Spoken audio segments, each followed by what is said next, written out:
పవన్ కళ్యాణ్ గారు వస్తారు. ఇది టీటీడీ చైర్మన్ అడిషనల్ ఈఓ గారు ఎస్పీ గారు తప్పని ఆయన చెప్తాడు. బిఆర్ నాయుడు గారు వచ్చి చైర్మన్ గారు నేను ఆల్రెడీ ఎస్పీకి చెప్పేలా జరుగుతుందని ఆయన చేయలేదు అంటాడు. అంటే మీ ప్రభుత్వంలో మీరు పెట్టుకున్న వాళ్ళ వల్ల జరిగింది తప్పని మీరు ఒప్పుకున్నారు కదా అందరూ.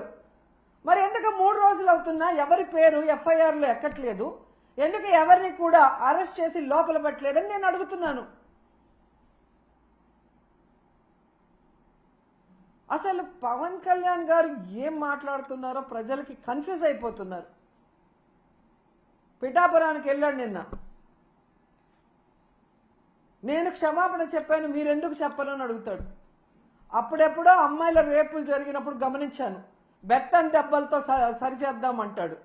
ఇప్పుడు మనుషుల్ని చంపేసి క్షమాపణలతో సరిచేద్దామంటాడు. క్షమాపణలు కాదు, తప్పు చేసిన వాళ్ళకి శిక్ష పడాలి. ఆ తప్పు రిపీట్ కాకుండా చూసుకోవాల్సిన బాధ్యత నీకుంది.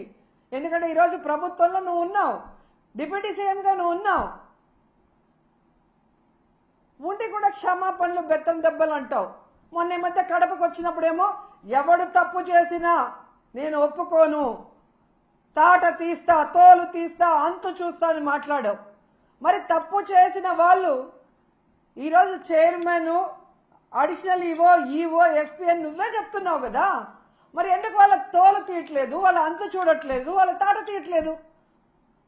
మళ్ళీ పెద్ద పెద్ద డైలాగులు చెప్తున్నారు. నిన్న మీటింగ్లో నేను పిఠాపురంలోనే అనుకుంటా, కులం పేరుతో ఎవరైనా తప్పించుకోవాలని చూస్తే నేను చూస్తూ ఊరుకోను అన్నాడు.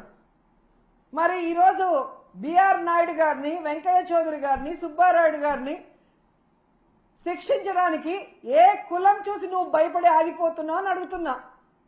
నీ పక్కన నిన్న పిఠాపురంలో ఉన్నాడు పంతం నానాజీ, ఒక డాక్టర్ కమ్ ప్రొఫెసర్ అయిన ఒక ఎస్సీ మేధావిని గూబ పగలగొడితే నీ కులమని ఆపేస్తావా? శిక్షించకుండా, కేసు పెట్టకుండా?